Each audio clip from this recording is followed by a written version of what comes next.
सबसे पहले मेरी लाइफ की कमाई थी 180 रुपए।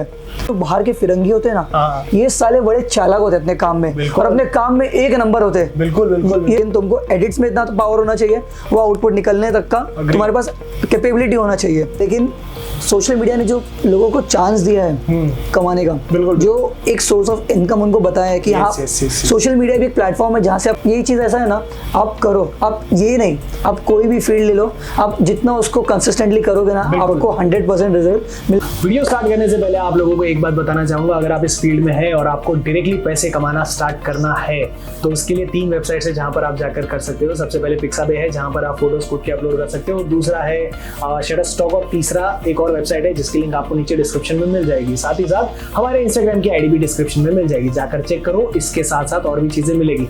Now get back to the video. Hey नमस्कार दोस्तों, सत श्री अकाल, आप सभी का बहुत बहुत स्वागत है हमारे द 90% टॉक के एक और शो में। आज मेरे साथ मेरा दोस्त राहुल सोनी है और ही इज अ फोटोग्राफर। सबसे पहले मैं बता देता हूँ, और ये वो फोटोग्राफर है जिसने अपनी फील्ड में एक बहुत ही प्यारा नाम कमाया और एक बहुत ही प्यारी सी बाइक ली है जो कि मुझे बहुत ज़्यादा पसंद है। अब being from a same field, मैं थोड़ी सी इसकी बातें बता देता हूँ। ये पोर्ट्रेट फोटोग्राफी करता है, इसका जो यूज़र नेम है वो भी पोर्ट्रेट सोनी ही लिखा है। तो पोर्ट्रेट फोटोग्राफी से क्या होता है ये फील्ड, कैसे इन्होंने इस फील्ड में फाइनेंशियली इतने स्ट्रांग हुए और कितना अभी अर्न करते हैं और क्या फ्यूचर प्लान्स हैं, इन सब के बारे में आज हम लोग डिस्कस करेंगे। तो बिना किसी देर के, बहुत ज़्यादा पका दिया लेकिन स्टार्ट करते हैं। तो राहुल वेलकम, कैसे हो? ये ना खाली फॉर्मल है, कुछ है नहीं। और सबसे पहला क्वेश्चन स्टार्ट करते हैं, अपने बारे में ना राहुल थोड़ा बता दो। तो मेरा नाम राहुल सोनी है, मैं एक मुंबई बेस्ड फैशन फोटोग्राफर हूँ। 2016 से मैंने अपना जर्नी स्टार्ट किया था, तो टिल डेट अभी भी कर रहा हूँ और थोड़े बहुत फॉलोअर्स हैं इंस्टाग्राम पे और चल रहा है अच्छा खासा, ठीक है। तो जैसे कि बताया, ही इज अ फोटोग्राफर, काफी टाइम से कर रहे हैं। मुझे ऐसा लगता है ना राहुल कि हम लोग जो पहले से कर रहे हैं ना 2016, 17, 13, 14, वहीं से वो लोग ही अभी इस फील्ड में है। सो जोक असाइड, सबसे पहले बात करते हैं राहुल, ये पोर्ट्रेट फोटोग्राफी क्या होती है? सबसे पहले एक्सप्लेन करो, क्या मतलब ऐसे पोर्ट्रेट लगा रहे हो तो क्या मीनिंग है इसका? पोर्ट्रेट फोटोग्राफी बेसिकली होता ये है कि पोर्ट्रेट बेसिकली आपको तो पता ही होगा, mid level shots, extreme close up, उसको पोर्ट्रेट बोलते हैं। सो ये जो पोर्ट्रेट फोटोग्राफी का क्रेज है, ये आज से 2014 या 15 से फॉरेन में स्टार्ट हुआ था। फॉरेन में अलग अलग कंट्रीज में, अभी फॉरेन में there are like multiple an number of portrait photographers, beauty photographers. Portrait और ब्यूटी फोटोग्राफी एक हद तक एक ही हो जाती है, बस फोकल लेंथ का फर्क पड़ता है और रीटचिंग का। सो पोर्ट्रेट फोटोग्राफी के साथ साथ एक चीज बहुत इंपॉर्टेंट होती है, वो है रीटचिंग। सो फॉरेन में, जैसे मुझे पहले इस ट्रेंड के बारे में पता नहीं था, मैंने भी तो तुम लोग की तरह ही नॉर्मल सा कैमरा लिया था 1200D, बोला चलो यूट्यूब वीडियोस बनाएंगे, शॉर्ट फिल्म बनाएंगे। शॉर्ट फिल्म से एक बनी और वो बहुत बुरी तरह पीटी, रूम नंबर 103 हॉरर बनाई थी, बट ठीक है। हम लोग एक्चुअली कॉलेज से साथ में, तो बहुत सारी चीजें की थी वो। सो फोटोग्राफी करते करते तो मेरे एक फ्रेंड ने मुझे बेसिकली डिच किया था, कैमरा दिया नहीं, तो उसके गुस्से में आके मैंने कैमरा खरीद लिया। अब ले लिया भाई, करना क्या है, शॉर्ट फिल्म तो बुरी तरह पिट रही है, शॉर्ट फिल्म में कुछ हो नहीं रहा है, थोड़ा बहुत बेसिक सीख गए कैमरा का। तो मेरे एक दोस्त ने, यश ने, मुझे फैशन फोटोग्राफी के बारे में बताया कि भाई मॉडल्स होती है, लड़कियां अच्छे कपड़े पहनकर आती है, शूट करो उनको। तो यू नो उसने मुझे एक इमेजिनरी लाइफ बता दी। अब वो इमेजिनरी लाइफ में सोच रहा हूँ, हाँ चलो भाई, मुझे ये नहीं पता था कि उसमें स्ट्रगल कितना है, उसमें पैसे मिलेंगे कि नहीं मिलेंगे, ये भी नहीं पता था। ये जो सपनों की दुनिया जब स्टार्टिंग में दिखाई जाती थी ना, बॉलीवुड जैसे आप लोग देखते हो, अगर आप किसी दूसरे स्टेट में रहते हो ना, मुंबई के अलावा, मतलब महाराष्ट्र के अलावा, तो आप लोगों को ऐसा लगता होगा कि Mumbai is a very dream city जहाँ पर आपको सब कुछ देखने मिलेगा, लेकिन रियलिटी में ऐसा कुछ है नहीं। तो जैसे आप लोगों को लगता है ना कि I will become an actor, मैं बहुत बड़ा आदमी बन जाऊंगा, ये होगा वो होगा, तो हम लोग भी ऐसे ही इमेजिन करके आए थे। ये मेरे को भी कुछ याद आया था इससे यार, कि वो जो इमेजिनरी लाइफ थी जब हम लोगों ने स्टार्ट किया था ना यूट्यूब, उस टाइम पे बहुत सारे लोगों ने ऐसे ही पॉइंट आउट किया था। और ये चीज़ें होती है यार कि कोई चीज़ एक्सीडेंटली लेकर भी कोई बहुत अच्छा कर सकता है। तो कंटिन्यू यार, मैं तो ऐसे बीच में रोकता रहूँगा। वही मैं सोचा था कि चलो फैशन फोटोग्राफी में घुस तो गया, बड़े बड़े नाम सुने, लैक्मे फैशन वीक, बिल्कुल सबसे पहला, सबसे इंपॉर्टेंट चीज, फिर फोटो बॉक्स के बारे में सुना, अपना पोर्ट्रेट पेजेस के बारे में सुना। तो मैं समझा नहीं, मतलब ये हो क्या रहा है कि लोग लड़कियों के फोटोज क्लिक कर रहे हैं, उनको अच्छा रिस्पॉन्ड मिल रहा है। तो मैंने भी सबसे पहले अपना इंस्टाग्राम स्टार्ट किया था, पोर्ट्रेट सोनी के पहले था लोफर कंपनी।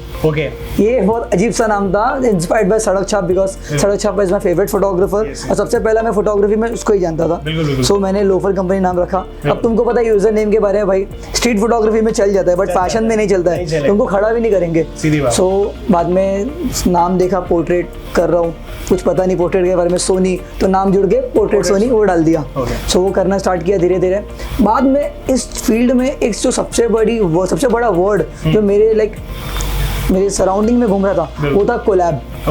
अब कोलैब मतलब क्या होता है कि दो लोग एक कंटेंट पे काम करते हैं, उसको बोलते हैं कोलैब। तो कोलैब पेड भी होता है, कोलैब बार्टर भी होता है, कोलैब फ्री भी होता है।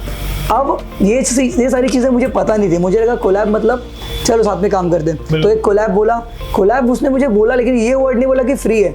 मैं गया, कैमरा लेके उठाया, शूट वूट किया, फोटोज निकाले थोड़े बहुत, तभी तो फोटोग्राफी थोड़ी बहुत आती थी। मेरे फ्रेंड ने मुझे फ्रेमिंग सिखाई थी, फ्रेमिंग मेरी बहुत गंदी थी, तो फ्रेमिंग अच्छा करता था तो करने लगा। तो जब मैं पैसे मांगा तो बोलती इट वॉज कोलैब ना। बिल्कुल। तो मैं बोला कोलैब, मुझे कोलैब वर्ड का मतलब भी नहीं पता था, to be very frank. Exactly. तो मैं बोला कोलैब मतलब क्या, मेरे फ्रेंड ने बताया कोलैब मतलब फोकट। और हाँ, एक और वर्ड था एक्सपोजर। ये हर एक आर्टिस्ट को कहा जाता है, हर एक आर्टिस्ट को कहा जाता है कि you will get lot of exposure. अरे मतलब एक्सपोजर लेके करना क्या है भाई, मेरे कैमरा में 25,000 एक्सपोजर ऑलरेडी है, 1-1 लाख तक की एक्सपोजर है, मैं क्या करूँ। तो पोर्ट्रेट फोटोग्राफी के बारे में मैं जानना शुरू किया। तब मुझे मालूम पड़ा ये जो बाहर के फिरंगी होते हैं ना, ये साले बड़े चालाक होते हैं अपने काम में, और अपने काम में एक नंबर होते हैं। बिल्कुल। ये लोग कभी अपने काम से गद्दारी नहीं करेंगे। हम यहाँ पे क्या करते हैं, कभी कभी हमारा काम नहीं होता, हम थूक पट्टी लगा के जुगाड़ लगा देते, लेकिन वो लोग नहीं, वो लोग टॉप नॉच काम करते हैं। सो पोर्ट्रेट फोटोग्राफी मैंने देखा। पहले तो मैंने भाई फॉरेन की मॉडल ली और अपने इंडियंस की मॉडल की शक्ल देखी, इनके स्किन में इतना कंपैरिजन क्यों आ रहा है, क्योंकि उनकी स्किन बहुत स्मूथ, टेक्सचर अच्छी है। हमारे यहाँ के स्किन में लोगों के pimple, dark head, dark spot, बोला ये तो कोई करता है नहीं। और वो टाइम पे एक आकाश पवार करके, सबसे पहले RIP बेचारा, अभी रिसेंटली 1 साल पहले कोविड में एक्सपायर हो गया। तो मैंने उसका देखा था फीड, मुझे उसका फीड जब मैंने देखा तो मुझे उसका काम ऑलमोस्ट एक हद तक उसकी तरह ही लगा, फॉरेन फोटोग्राफर्स की तरह। तब मैंने जाना कि भाई पोर्ट्रेट फोटोग्राफी में एक इंपॉर्टेंट फैक्टर होती है, वो है रीटचिंग। अगर आपको रीटचिंग नहीं आती है तो आप कुछ नहीं कर सकते। जैसे आप यूट्यूब वीडियोस बनाते हो, यूट्यूब वीडियोस में कैमरा बहुत इंपॉर्टेंट होता है आपके लिए, कैमरा नहीं तो आप यूट्यूब नहीं बना सकते हो। तो वही चीज है, quality of content matters on just on retouching और एडिटिंग। मतलब बहुत सारे लोग बोलते हैं कि फोटोग्राफी कर रहे हो तो खाली सिर्फ शूट करके दे दो तो वो असली फोटोग्राफर होता है। नहीं, असली फोटोग्राफर वो होता है जो आउटपुट निकाल सके। भले तुम 1200D से शूट करो, लेकिन तुमको एडिट्स में इतना तो पावर होना चाहिए, वो आउटपुट निकलने तक का तुम्हारे पास कैपेबिलिटी होना चाहिए। तब भाई रीटचिंग चलो सीखना शुरू कर दिया। तभी एक नया भूत और चढ़ा था VFX का। VF और X, ये मुझे कुछ भी नहीं आता था। मैं गुस्से में, श्लोक मेरा फ्रेंड, उसने मुझे एक ब्लॉगर के वीडियो के लिए टांग दे दिया था, एडिट करके दे नहीं रहा था। ब्लॉगर को मैं बोला कि दूसरा एडिटर है, पे मांग रहा है, तो बोलते नहीं उसको मेरा नाम बोलो, वो फ्री में कर देगा, मतलब फॉलोअर्स दिखा तो फ्री में। तो वो एक्सपोजर वाला मैटर फिर से घूम फिर के आ गया। तो मैंने गुस्से में गया, मैक में गया, जाके एडमिशन ले लिया। अब 3 साल का एडमिशन तो ले लिया, लेकिन मुझे ये नहीं समझा कि वो जो चीज सिखा रहे वो सब यूट्यूब पे। सब यूट्यूब पे। मतलब VFX आपको करना है ना तो आप कोई इंस्टीट्यूट से मत करो। मुझे ऐसा लग रहा है ना राहुल, क्या चल रहा था पता है, एक साइड में इसकी लाइफ चल रही थी, दूसरे साइड में मेरी लाइफ चल रही थी, ठीक है। इसने गुस्से में मैक में एडमिशन ले लिया, मैं वही चीज यूट्यूब पे देखकर सीख रहा था, ठीक है। तो life was going like this. अब इसने मैक से सीखा, मैंने यूट्यूब से। और 4 लाख रुपए, 4,60,000 रुपए जो गए हो, तो नहीं, वो तो मतलब मैक में एक फायदा क्या हुआ कि हमको ना इंडस्ट्री के बारे में नॉलेज मिला, लोग कैसे होते हैं, स्टूडियो पाइपलाइन कैसा होता है, कम्युनिटी मिल जाती है एक तरीके से। तो वहाँ पे 4 बेसिक सॉफ्टवेयर अगर आप कर लो ना अपने लाइफ में, बहुत हो गया। Photoshop, After Effects, Premiere Pro और ऑडिशन अगर कर लो तो ऑडिशन तो इतना कोई पूछता नहीं है, उसकी जगह आप फाइनल कट प्रो सीख लो, बस 4 चीज कर लो, आप यूट्यूब आप में सॉर्ट हो गए। आपको और कुछ VFX की जरूरत नहीं। लेकिन ग्रीन स्क्रीन के बारे में बहुत चीज मालूम पड़ी, लेकिन उस हद तक मेरा फोटोग्राफी से कुछ लेन देन था ही नहीं, बिकॉज मैं तो भाई फोटोग्राफी कैमरा लिया है, अब होता है ना, अब इतना पैसा डाल दिया है तो रिकवर करना है उसको। तो छोटे मोटे काम करना स्टार्ट किया, 500 रुपए के लिए जाता था, 1000 रुपए के लिए भी काम किया है। सबसे पहले मेरी लाइफ की कमाई थी 180 रुपए, जो मैंने अपने कॉलेज से ही कमाई थी, UBS से। इवेंट था, पता है, वो कॉलेज एनुअल था, एनुअल में फोटोज निकाले थे, सबको 10-10 रुपए में फोटोज बेचे थे। तो 180 आया तो मैंने मेरी दादी को पैसे दिए, बोला मेरी पहली कमाई है, एक कुछ भी इसका ले लेना, साड़ी वगैरह। तो एक था मन में कि हाँ पहली बार 180 की साड़ी था, एक मन में कमाऊंगा तो पहले दे दूंगा। तो वहाँ से मेरी जर्नी स्टार्ट हुई। लेकिन जो कोलैब का स्ट्रगल था वो बहुत लंबा चला। ये बात तो है, बहुत लंबा है। 2016 में मैंने स्टार्ट किया, बट लॉकडाउन के पहले तक मैं कोलैब ही कर रहा था। I was not getting like proper paid, like मैं महीने का ना मैं समझो 4 से 5 हज़ार भी नहीं कमा पा रहा था। अब चलो फैमिली वेल बीइंग फैमिली से हूँ, थोड़ा बहुत फैमिली से सपोर्ट मिल गया मुझे, बहुत थोड़ा बहुत नहीं बहुत सपोर्ट मिला। मैकबुक लेके दिया, फिर कॉलेज को कोर्स का पैसा भर रहे, सब भर रहे। अब अपने को भी अंदर से गिल्ट आता है, कहाँ से रिकवर होगा इतना, बट कुछ सोर्स ऑफ इनकम था नहीं। और सच बोलूँ ना, मुंबई में लोग बोलते फैशन फोटोग्राफी ये है वो है, जब तक तुम्हारे पास ब्रांड्स नहीं है, जब तक तुम्हारे पास कोई एजेंसी नहीं है, तब तक तुम एक पैसा नहीं कमा सकते हो। ये बहुत स्ट्रगल है। और ये क्या होता है ना, मतलब बहुत सारे लोग फोटोग्राफी स्टार्ट कर देते हैं। सो यही होता है कि ना, जब तक तुम्हारे पास कोई एजेंसी नहीं है या जब तक तुम्हारे पास कोई ब्रांड नहीं है, तब तक तुम कुछ नहीं कर सकते हो। और फोटोग्राफर होना है यहाँ पे, मतलब बहुत फोटोग्राफर पड़े हैं, लोग आते हैं कैमरा ले लेते हैं, कुछ नहीं कर पाते, सिर्फ वेडिंग्स में जाते हैं कमाने के लिए। वेडिंग्स में थोड़े बहुत पैसे कमा लेते, लगता है हमने कमा लिया, लेकिन वेडिंग्स का भी सीजन होता है। तुम दिसंबर से स्टार्ट करो, जैन में खत्म होता है, फिर फेब से स्टार्ट होता है, अप्रैल के बाद बारिश आया, सब ठंडा, सब खत्म। फिर क्या करते लोग, कोलैब ही करते वही चीज। तो कोलैब एक वर्ड जो था वो बीच में घूम घूम के बहुत आ रहा था, तो मुझे इस वर्ड को हटाना था। एक अगर मैं बात बोलूँ तो इस फील्ड में, मतलब जो भी आप क्रिएटिव फील्ड में हो ना, वहाँ पे कोलैब नाम बहुत आएगा। कोलैब या एक्सपोजर, ये दो नाम है ना हर किसी की जिंदगी में। मेरे अपने पर्सनल एक्सपीरियंस की बात कर रहा हूँ, मैंने तो तेरे से बहुत पहले स्टार्ट किया था। मेरा फ्रेंड है इसके लिए मैं तू करके बात कर रहा हूँ। तो मैंने बहुत पहले स्टार्ट किया था, when I was 13 years, I guess 13 या 12.5 ईयर्स। उस टाइम पे मेरे को ये सारी चीज़ों के बारे में पता चलना शुरू हुआ था। फर्स्ट टाइम था जब मैंने यूट्यूब से देख के कुछ सीखा था, और मैंने अपने जहाँ पर मैं काम करता था ना, ऑफिस का वाईफाई हैक किया था। तो वो एक पॉइंट था जहाँ से मेरे को ये पता चला कि आप क्या सीख सकते हो। वहाँ से पावर रेंजर देखते देखते कहाँ गाड़ी टर्न हुई और मैं फिल्म मेकिंग में आया। और मेरे ख्याल से 4 साल होंगे, 4 साल के टाइम पर मैंने 1 रुपया नहीं कमाया था on the name of collab and stuff. ठीक है, अब जैसे थोड़ी देर पहले राहुल ने बात की कि जो इंटरनेशनल क्लाइंट्स होते हैं कि वो अपना काम एकदम टॉप नॉच करते हैं, मैंने इंडिया से काम ही लेना छोड़ दिया था। आज भी मैं इंडिया का काम नहीं लेता, मेरा डायरेक्ट जो काम होता है वो सीधा इंटरनेशनल होता है। तो राहुल, एक क्वेश्चन है कि क्या आज बंदा फोटोग्राफी से सर्वाइव कर सकता है? और I mean just photography, financially photography से कर सकता है सर्वाइव, क्यों नहीं कर सकता है? क्योंकि इसमें कैसा होता है ना, आप जितना कंसिस्टेंट हो अपने काम को लेकर, जितना आप कंसिस्टेंट रहोगे उतना आपके कॉन्टैक्ट्स बढ़ेंगे, उतने आपको काम मिलेंगे। Exactly the point. Amazon, Myntra, ये सब लोग कहाँ से फोटोज निकालते हैं? फोटोग्राफर ही निकालते हैं ना फोटोज उनके, ये तो व्हाइट बैकड्रॉप पे। तो इनका ही मार्केट बहुत बड़ा है, Amazon, मिंत्रा का। तो सोच लो बाकी बहुत सारे ब्रांड्स हैं। एग्जैक्टली। तो वो लोग कहाँ से कमा रहे? फोटोग्राफर्स उनको चाहिए ना, है मार्केट अच्छा खासा। तो मतलब इन शॉर्ट बहुत बड़ा एक ग्रुप है हमारे पास जो हम लोग देख सकें। राहुल, हमारा मेन जो चैनल है that is on finance. Finance के हिसाब से हम लोग बात करते हैं। अभी तक आपने फोटोग्राफी की फील्ड से कितना कमाया है? What is your total earning? ऐसा तो मैंने काउंट तो नहीं रखा था, लेकिन एक बार एक अप्रॉक्स में मतलब बैठा था ऐसे टाइम पास में, कुछ काम नहीं था तो मैंने काउंट किया था। समझ लो 12 से 15 लाख के आसपास तो मैंने निकाल लिया रहेगा 2016 से अब तक। मतलब अच्छे खासे मुझे ब्रांड मिले। तो मेरे ख्याल से ये काफ़ी बहुत ही परफेक्ट अमाउंट है मेरे ख्याल से। एक नॉर्मल 9 to 5 जॉब जो होता है ना, उसके और इसके अगर हम लोग कंपेयर कर लेना तो मेरे ख्याल से बहुत अच्छा है, अगर आप अपने पैशन फॉलो करके भी ये काम कर रहे हो तो। मेरा भी नेक्स्ट क्वेश्चन इस पे आता है कि आज के टाइम पे अभी करंटली आपकी क्या इनकम है? अगर आप बताना चाहो तो आज के टाइम पे आपकी क्या इनकम है मंथली? और ये क्वेश्चन मैं इसलिए पूछ रहा हूँ ना, लेट मी टेल यू, इन्होंने रिसेंटली अभी एक बाइक ली है that is worth of 5 lakhs to be exact. तो 5 लाख की इन्होंने बाइक ली और उस टाइम पर मैं भी वहीं पर था। तो इसीलिए मैं पूछ रहा हूँ मंथली इनकम क्या है सर आपकी? एक चीज़ मैं यहाँ पर एड्रेस करना चाहूँगा कि कोई भी जो फोटोग्राफर है, वीडियोग्राफर है, वो सिर्फ एक फील्ड में काम नहीं करता, वो अलग अलग फील्ड में काम करता है। जैसे मैं फोटोग्राफी भी करता हूँ, वीडियो करता हूँ, एडिटिंग करता हूँ, VFX करता हूँ, आप जो बोलो वो सब करता हूँ। मैं वॉइस ओवर तक भी करता हूँ, एक्टिंग, वॉइस ओवर्स, ये मतलब हमारे अंदर वेरिएशंस है जो हम लोग सामने किसी ब्रांड को, कंपनी को रिप्रेजेंट कर सकते हैं। अभी जैसे राहुल है, राहुल क्या करता है? फोटोग्राफी करता है, वीडियोग्राफी करता है, एडिट करता है, VFX करता है, क्लाइंट्स को उनका पूरा पोर्टफोलियो बनाकर एक ही बार में दे सकता है। ये सिंगल, इतने सारे मल्टी टैलेंट्स होने चाहिए, to be exact multi talents होने चाहिए आपके अंदर, वेरिएशंस होने चाहिए कि आप अपने क्लाइंट्स को क्या ऑफर कर सकते हो, क्योंकि जिंदगी जो है वो बहुत फास्ट चलती है और आपको उसके साथ कोप अप करना ही पड़ेगा। तो राहुल, आज के टाइम पे क्या मतलब आपकी इनकम रहेगी? समझ लो ना, अगर अभी तो फिलहाल सीजन चल रहा है तो उसमें तो अच्छा खासा इनकम निकल जाता है। ऑफ सीजन में तो बहुत कम कोई एक है, नंबर, लेकिन एक अगर मैं नंबर बोलूँ मैं आपको तो महीने का 50 से 60 के आसपास आ जाता है। बिल्कुल, महीने का 50 से 60। अग्रीड। ये बिल्कुल भी कोई ये मत सोचना कि कोई गलत नंबर है आपको ऐसे हमें में बता रहे हैं, बिकॉज मैं भी इसी फील्ड में हूँ और मुझे पता है कि ये एक बेसिक अमाउंट है जो आपको मिलता है। लाइक अगर आप इस फील्ड में हो और एक अच्छा खासा एक्सपीरियंस दिया है तब आपको ये अमाउंट मिलेगा। अगर आप कुछ अच्छा करते हो, मतलब आप अपनी फील्ड में बेस्ट हो, एक लेवल पे हो, आपको पता है कि आप क्या काम कर रहे हो, तो आप इतना अर्न कर सकते हो। ये बहुत ही अच्छा नंबर है और मैं तो चाहूंगा और अच्छा हो यार। 50-60 is not a bad number. और मेरे ख्याल से एक जो बंदा IT का होता है ना, जो उसको पता होगा कि 50-60 क्या होता है। ठीक है, एक स्टार्टिंग पैकेज होता है IT वाले का, तो स्टार्टिंग पैकेज, और जब वो एक्सपीरियंस हो जाए तब तो उसका पैकेज छोड़ दो। वही है यार, हर फील्ड में एक्सपीरियंस ही मैटर करता है। अब मुझे ये बताओ कि देखो, जब हम लोगों ने स्टार्ट किया था on that time there was no social media, right?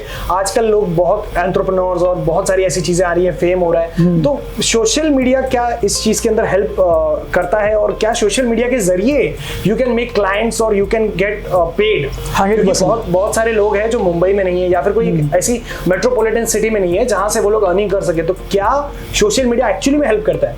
बहुत हेल्प करता है, to be very frank. Like थोड़ा डिटेल। सोशल मीडिया में जैसे कि आज आपके पास सबसे बड़ा मार्केट है Instagram. Exactly the point. Instagram इतना बड़ा मार्केट है ना, मतलब आपको n नंबर ऑफ क्लाइंट्स मिलेंगे, लेकिन आपका प्रमोशन बिल्कुल बहुत इंपॉर्टेंट है। Exactly. आपके कॉन्टैक्ट्स बहुत इंपॉर्टेंट है। बिल्कुल। मतलब जितना आपको लोग सोशली नहीं, मतलब पर्सनली नहीं जानते, क्लाइंट्स मतलब क्लाइंट बेस जितना बनाते नहीं हो, उससे ज्यादा तो आपको लोग सोशली जानने चाहिए। Exactly. अगर जानेंगे तब जाके आपका क्लाइंट बेस बढ़ता है। मतलब जो दिखेगा वो बिकेगा। जो दिखेगा वो बिकेगा बेसिकली। एग्जैक्टली। तो आपको मेन इंपॉर्टेंट है कि सोशल मीडिया पे आपको एक अपना अच्छा प्रेजेंस बना के रखना पड़ता है, और पोर्टफोलियो आपका बहुत इंपॉर्टेंट रोल प्ले करता है in terms of social media. मैं अगर फेसबुक की बात करूँ तो फेसबुक से इतना नहीं, मतलब अगर मैं एक रेशियो बिठाऊं तो वो 20% फेसबुक और 80% इंस्टाग्राम में देना चाहता हूँ। मेरे हिसाब से मेरे हिसाब से मुझे क्या लगता है पता है कि आप लोगों को ये पता होना चाहिए कि आपकी जो मेन नीश है, ठीक है, फोटोग्राफी में भी जो नीश होती है, जैसे वेडिंग वाले हैं तो वेडिंग कहाँ देखेंगे, और इंस्टाग्राम बहुत हेल्प करता है बूस्ट करने के लिए। इन शॉर्ट एक सोशल मीडिया का कोई भी प्लेटफॉर्म हो, लेकिन आपको अपनी नीश के हिसाब से उसको एक बोलते ना फिल्टर आउट करना ही पड़ेगा। बहुत सारे लोग ऐसे होते हैं ना जो लिंक्डइन पे जाके भी फोटोग्राफर्स ढूंढते हैं, लिंक्डइन पे जाकर, वो प्रोफेशनल वर्क के हिसाब से अलग होता है। मुझे खुद भी आया। एग्जैक्टली। तो अभी मुझे ये बताओ राहुल, इंस्टाग्राम से कितने क्लाइंट्स मिले हैं आपको और कितने नंबर का बिजनेस किया होगा? आई गेस मैं समझ लो, मैं आपको बोलूँ ना, मैंने अपना 60% बिजनेस इंस्टाग्राम से किया। Wow, very nice, 60%, very nice. और इनका इंस्टाग्राम जरा जाकर चेक करना, इट्स अ वेरी ऑर्गेनाइज्ड और बहुत ही प्यारा लगता है देखने में। फोटोज तो बस मत पूछो, बहुत ही प्यारी होती है।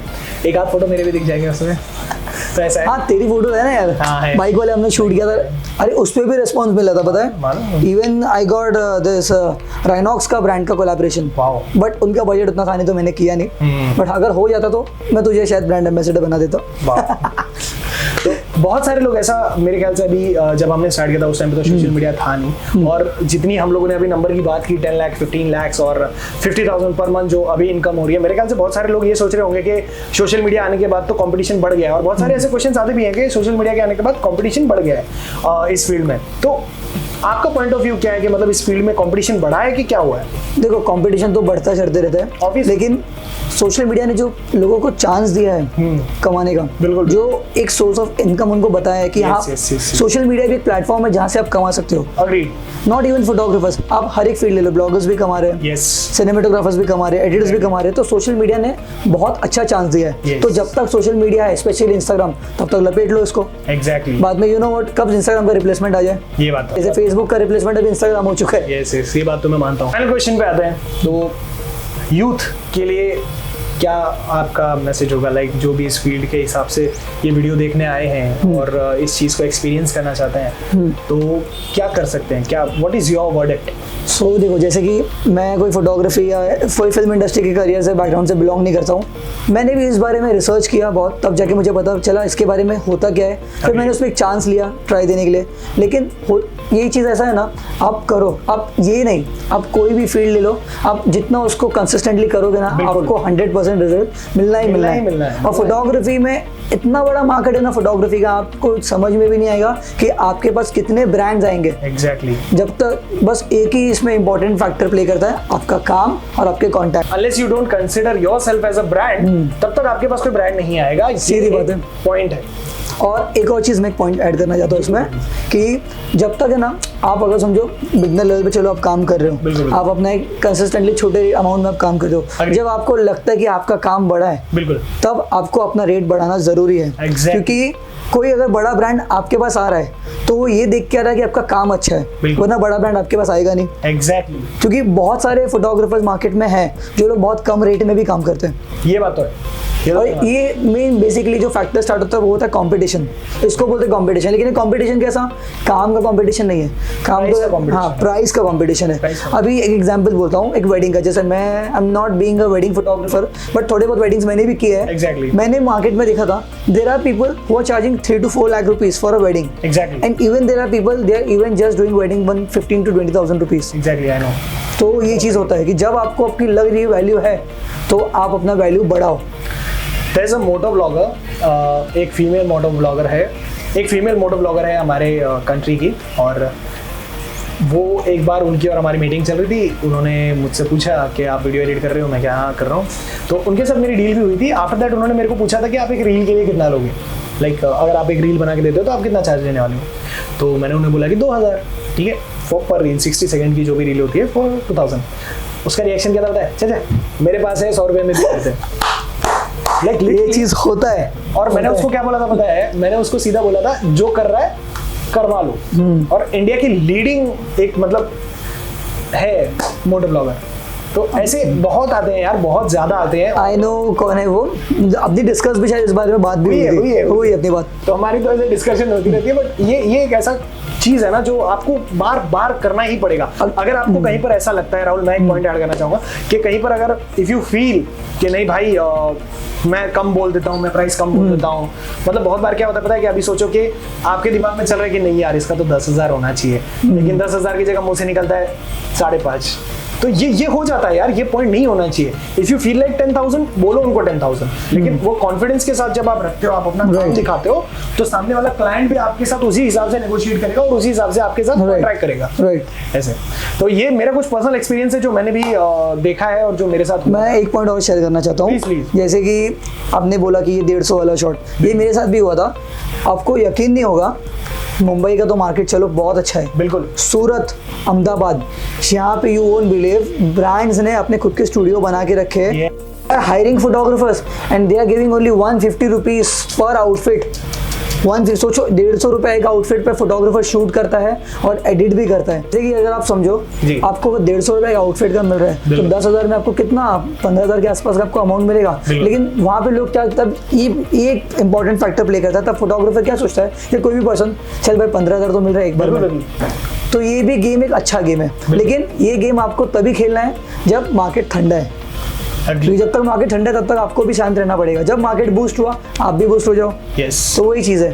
बट रेट अपना कभी मार्केट में कम मत करना। अगर इफ़ यू आर डिजर्विंग, अगर आपको लगता है कि आपका काम टॉप नॉच है और आपके जैसा काम कोई करके दे नहीं सकता है, तब आप अपना एक एटीट्यूड बना के चलना। मैं एक बात इसके अंदर एड्रेस करना चाहूँगा। मेरे को ऐसा लगता नहीं कि मैंने कोई भी इंटरव्यू में ये सारी बातें बोली होंगी, बिकॉज यहाँ पर क्या किया है कि एक पॉजिटिव और नेगेटिव दोनों साइड को शो किया है। अभी जो बात हो रही है इट्स अ हार्ड ट्रूथ जो होता है इंडस्ट्री में, ठीक है। तो इसको कोई रॉन्ग वे में मत लेना, ये हर जगह होता है। आप किसी भी फील्ड में जाओ, even if you are not deserving और आप किसी कंपनी में 6 साल तक काम करते हो, तो you will be on a same position जहां पर आप 6 साल पहले थे। तो इट्स अ ह्यूमन फिनोमेना कि आपको जो करना है वो आपको आपका प्रोग्रेशन दिखाना ही पड़ेगा। राहुल, कोलैब एंड एक्सपोजर, इसके बारे में क्या कहना है? ये दोनों मेरी क्या कहते हैं, दोनों ऐसी गर्लफ्रेंड है जो आपस में झगड़ती रहती है जिससे मुझे कुछ फायदा नहीं मिलता है। पत्नियां भी बोल सकते हो, गर्लफ्रेंड बोल सकते हो। एट एंड मुझे उससे कुछ फायदा ही नहीं मिल रहा है। तो ये चीज़ होता है ना, ये आदमी के कुंडली में राहु केतु की तरह है। ये अगर वर्ड आपकी कुंडली में बैठ गया तो आपको इससे बाहर निकलने में बहुत टाइम जाता है। और मेन क्या होता है पता है यहाँ पर क्या है कि अगर आप किसी एक के साथ शूट करते हो ना तो दूसरा बंदा आता है और वो बोलता है कि अरे मैंने इसके साथ कोलैब किया है, एक काम कर तू भी कोलैब के लिए बोल। आफ्टर दैट वील सी के क्या होता है। तो मतलब एक के जरिए दूसरे में भी आपका नाम सिर्फ कोलैब में चला जाता है। कोलैब भाई बहुत बेकार बीमारी है। हाँ कोलैब करो, लेकिन कोलैब कब करो जब आपको लग रहा है कि आप किसी बंदे के साथ काम कर रहे हो और आपको आपकी प्रोफाइल में उसका फायदा मिल रहा है।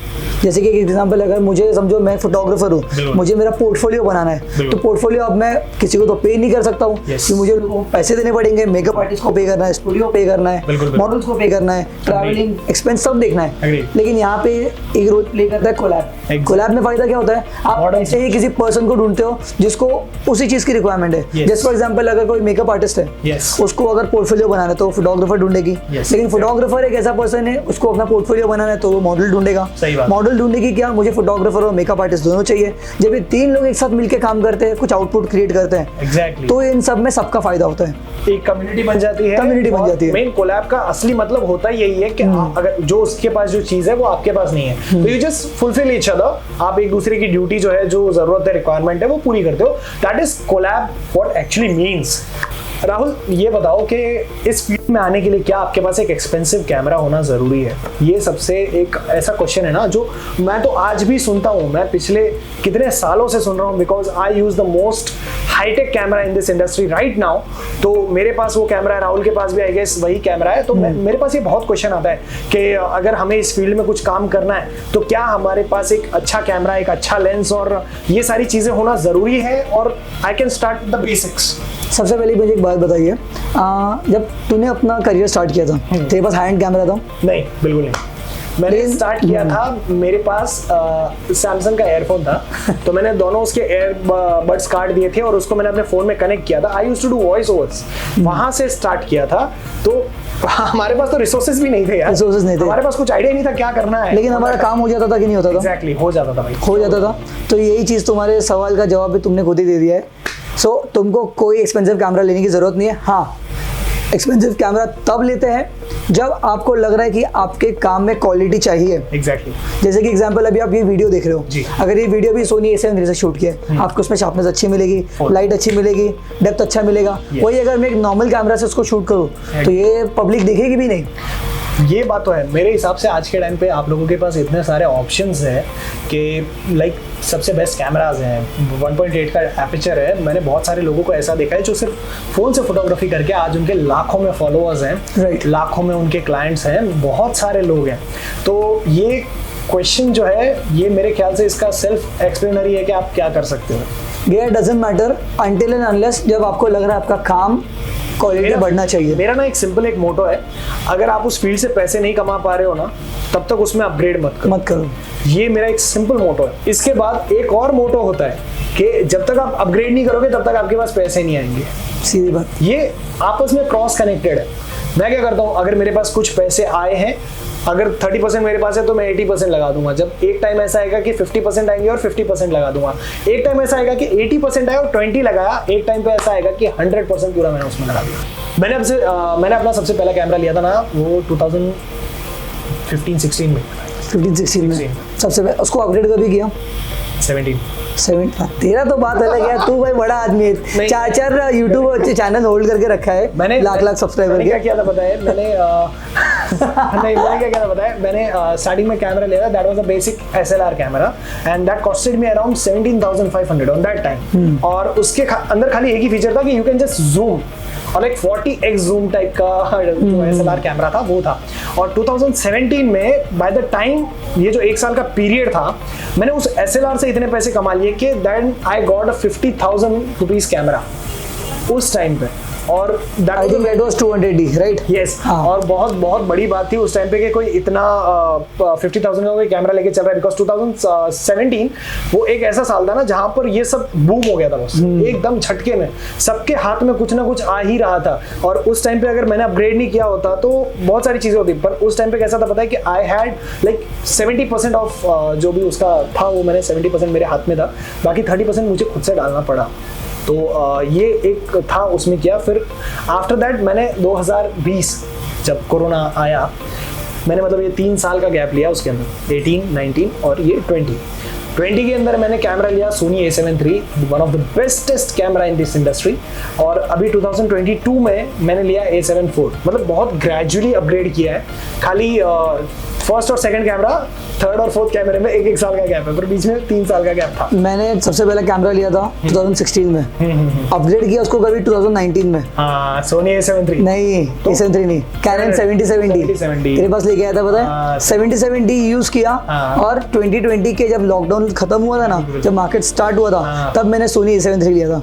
हम लोगों ने बस 1 वीक के फासले में दोनों ने A7 III लिया था, और भाव में भी बहुत फर्क पड़ा था हम लोगों को। और मेन क्या हुआ कि हमारे पास ना, मेरे ख्याल से हम लोग ही फर्स्ट होंगे अपने ग्रुप में जिसने ये लिया था। कैमरे की बात यहाँ पर इतनी ज्यादा इसीलिए हो रही है because we are talking about the field which runs by this camera. ठीक है, ये एक उसका बेस है जिससे चलता है पूरा बिजनेस।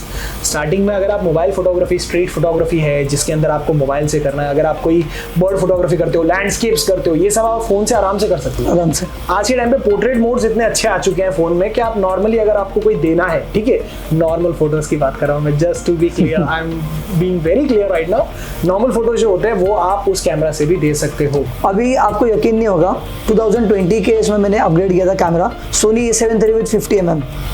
मैंने बड़ी बड़ी शूट्स किए, मेरा सिर्फ एक ही लेंस सबसे बेस्ट है 50mm। मैंने आज तक एक एक्स्ट्रा लेंस खरीदा नहीं है, ना मुझे ज़रूरत पड़ी है। अभी हरीश को जब मैंने पूछा था कि भाई इसने साल भर में, मतलब जब मैंने कैमरा लिया इसने तभी A7 III लिया, बेच के A7 IV लिया, A7C लिया, मतलब भाई इतना कैमरा लेके करके रहा। चल उसका तो चलो बेस मेरे से काफ़ी बहुत बड़ा है, इसकी शक्ल पे मत जाना, ये मेरे से भी ज़्यादा कमाता है, बस बताएगा नहीं अपनी शक्ल पे, ये 2 कैमरे लगे ये इसके ही है।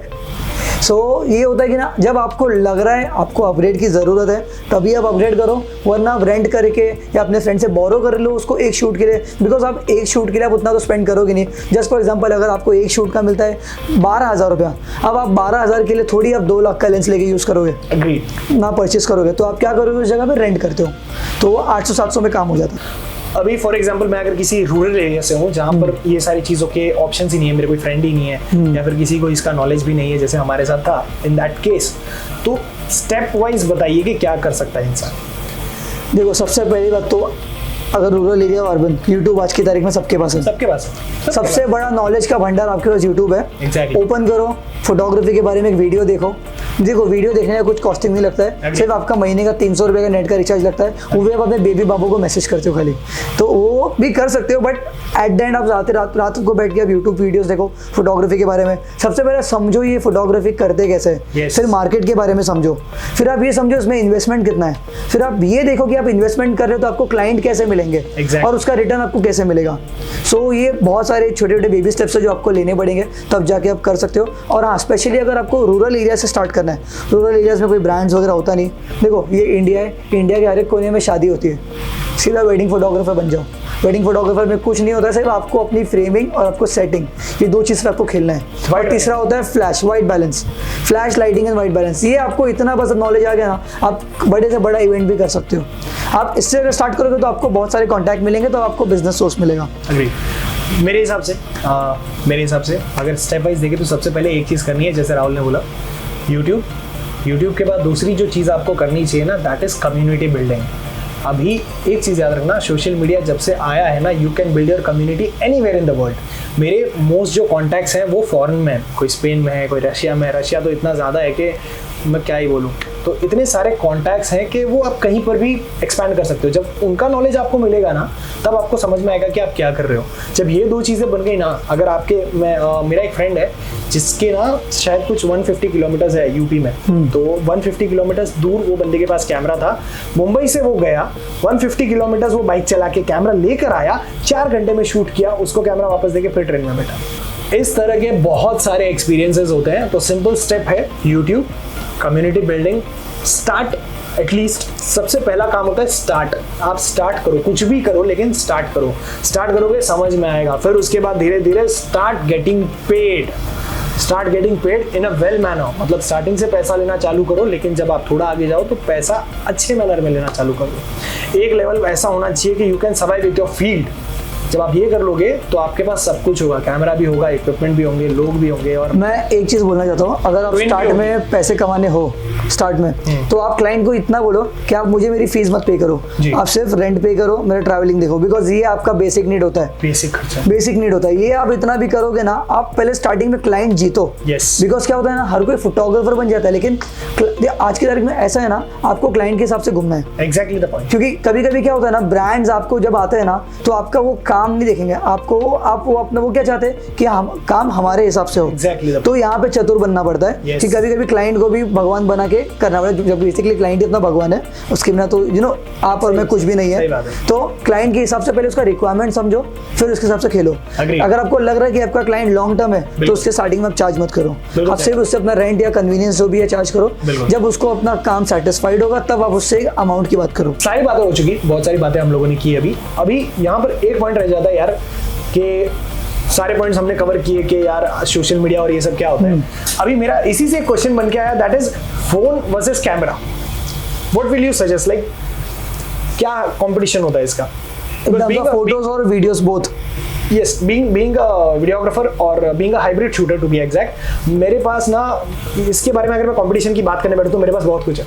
मेरे पास भी। Yes, so क्या आज चर्चा करते हैं थोड़ी? तो फोटोज और वीडियोस दोनों की बात करता हूँ मैं। देखो, वो कहते हैं ना कि कैमरा की जगह कोई नहीं ले सकता फिलहाल फोटोज के मामले में। Exactly. जब आप when it comes to output, तो कैमरा की जगह कोई नहीं ले सकता, लेकिन वो आपका डिपेंड करता है कि आउटपुट जाने वाला कहाँ है। एग्जैक्टली। फर्स्ट ऑफ ऑल, अगर आप सोशल मीडिया के लिए यूज कर रहे हो, you can even shoot this on this iPhone as well. अभी ये आईफोन 13 मैंने लिया, अभी मुझे 2 महीना भी नहीं हुआ है, लेकिन 2 महीने में मैंने इस फोन का पूरा अमाउंट निकाल लिया सिर्फ वीडियो शूट करके। मेरे पास आईफोन मिनी था, ठीक है, मिनी 12 मिनी, ये इनका फोन है, और मिनी इज लाइक दिस, इतना सही है, लाइक इतना सा, ठीक है।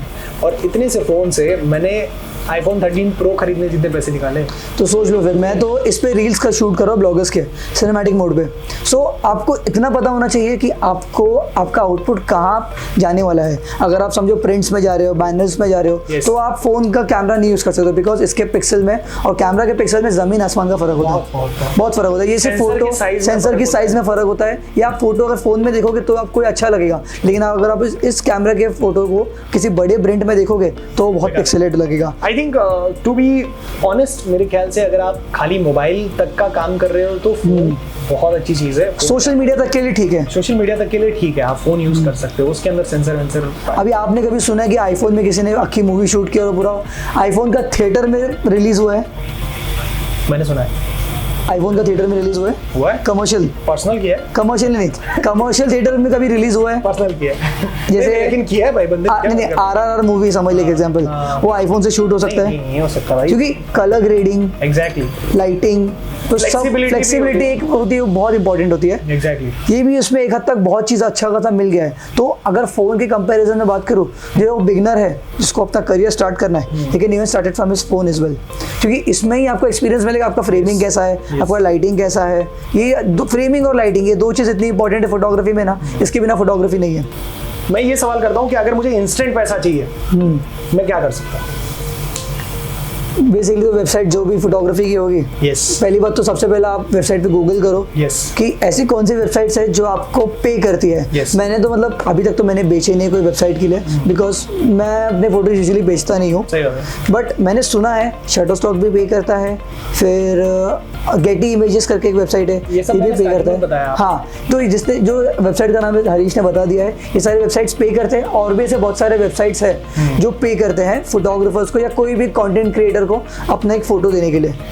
इसके अंदर एक पॉइंट है जो मैंने किया है, आप लोग क्या कर सकते हो, अगर आपके पास कुछ फोटोज है, फॉर एग्जांपल के मेरे पास, मैं किसी गांव में रहता हूं या फिर मैं मुंबई में रहता हूं, मेरे पास मुंबई की कुछ ऐसी फोटोज है जो किसी के पास नहीं है, राइट, मैंने कुछ अलग एंगल से खींचा या समथिंग लाइक दैट, मैं न्यूज़ चैनल और मेन सबसे ज़्यादा अगर मैं वीडियो शूट कर रहा हूँ तो मैं नेशनल जियोग्राफी या फिर ऐसे किसी चैनल को अप्रोच करूँगा, हिस्ट्री TV 18, उनके मेल पर भेजूंगा कि हे देयर, मेरे पास ये फोटोज़ है, मेरे पास ये वीडियोज़ है, क्या आप इनको परचेस करना चाहेंगे? मैं $5 में आपको ये सारी वीडियोज़ देने के लिए तैयार हूँ। और लिटरली उसमें आपको कुछ भी नहीं करना है, आप जहाँ कहीं पर भी चल रहे हो, घूम रहे हो, फोटो ले लो, वीडियो ले लो और डाल दो। इस तरह से आप जो है वो पैसे कमा सकते हैं। ये कुछ सीक्रेट टिप्स है, मेरे ख्याल से कोई नहीं बताता। I am the only one जिसने ये पॉइंट आपको बताया कि आप किसी न्यूज़ चैनल को और इन सब को भी आप डायरेक्टली अप्रोच करके बोल सकते हो और आपको रिस्पॉन्स आएगा अगर आपके फोटोज़ अच्छे हैं, अगर आपके वीडियोज़ अच्छे हैं। राहुल, इस फील्ड में सबसे बुरा क्या हुआ था आपके साथ? लाइक एक वर्स्ट एक्सपीरियंस अगर आप शेयर करना चाहोगे तो क्या होता है? तो एक मेरा बहुत बेकार एक्सपीरियंस था बैक इन 2017, जब मैं अपने करियर पे मतलब थोड़ा बहुत मैंने अर्न करना स्टार्ट किया था। तो मुझे एक प्रोजेक्ट मिला था, तभी एक नया फैशन आया था, मैटरनिटी शूट। ओके। अब मैटरनिटी शूट हमने तो कभी सुना नहीं था। सो बेसिकली मैटरनिटी शूट होता ये है कि जहाँ पे एक प्रेग्नेंट लेडी एक बहुत ही एस्थेटिक वे में एक शूट करवाती है, जो अपने आने वाले बच्चे को दिखा सके। हाँ चलो, एक मेमोरी कैप्चर करना बेसिकली हो जाता है। सो मैटरनिटी शूट ऐसे ही मुझे आया था जी। तो अभी मुझे तो आइडिया था कि ये शूट कैसा होता है, मैंने रेफरेंस देख लेते तो मुझे समझ गया ठीक है कि ये चीज़ें लगेंगे। क्लाइंट से मेरी बात हुई, वो टाइम में मुझे सबसे बड़ा बजट मिलने वाला था। मुझे शायद 30,000 रुपये मिलने वाला था शूट का, क्योंकि उसने मुझे 6 से 7 लोग बोले थे। तो हमारा बजट भी लुक्स के हिसाब से होता है। तो अब मैंने हाँ कर दिया। मुझे एडवांस में उसने सिर्फ 3,000 रुपये दिया। ओके। कि बोला कि आप एक काम करो, लाइट्स वगैरह का रेंट वगैरह सब लेके आओ, बैकड्रॉप लेके आओ। मैं ऑल द वे यहाँ से कल्याण गया कैब लेके, पहले रेंटल वाले के पास गया, सामान वगैरह लिए, 3,000 रुपये पूरा मैनेज किया मैंने, कैब लेके गया, शूट किया बैकड्रॉप पे, वाइट बैकड्रॉप पे सब कुछ।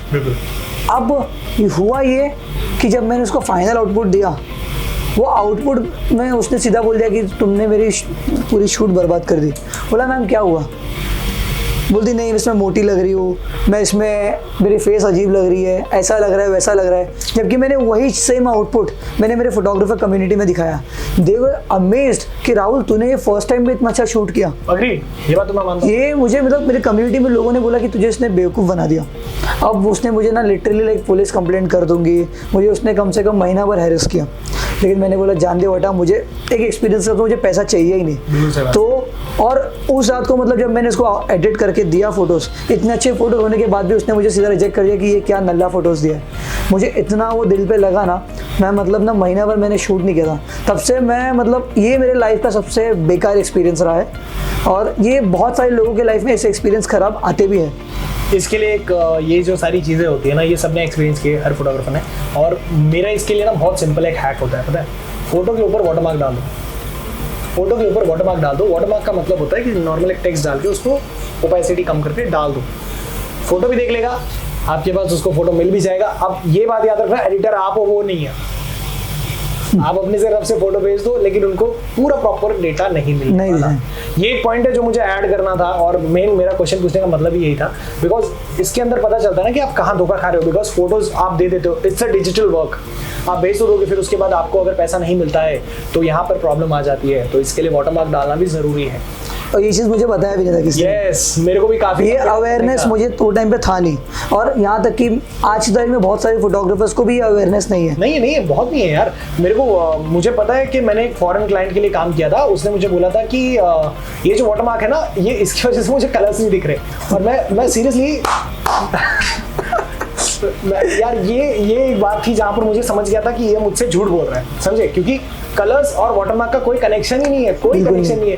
वो कहाँ कलर देखने हैं, कहाँ वाटरमार्क लगाए, क्या देख रहे हो? मैं इसमें एक और पॉइंट ऐड करना चाहता हूँ। अगर आप कभी भी अपने क्लाइंट को डेटा शेयर करते हो अपने काम का, सबसे पहला इसमें 2 ऑप्शन होते हैं। एक तो आप लो रेजोल्यूशन फाइल ही अपलोड करके उसको दे दो, जहाँ पे फोन तक देखने के लिए उसको समझ में आ जाएगा फोटो अच्छा है। आपको हाई रेजोल्यूशन चाहिए, आप लिंक दे दो, उस पर पासवर्ड डालो, पेमेंट करो, पासवर्ड मिल जाएगा, पासवर्ड डालिए। अब ये मेरा मेथड है, और मैं इसी पाइपलाइन के थ्रू काम करता हूँ, क्लाइंट को सारा डेटा ऐसे ही देता हूँ। मैंने जब स्टार्ट किया था, on that time I did not had anything, मतलब कुछ भी नहीं था, लिटरली कुछ भी नहीं था। आज जब मेरे पास इतना सब कुछ है, मैं प्रॉपर एक कॉन्ट्रैक्ट बनवा के लेता हूँ।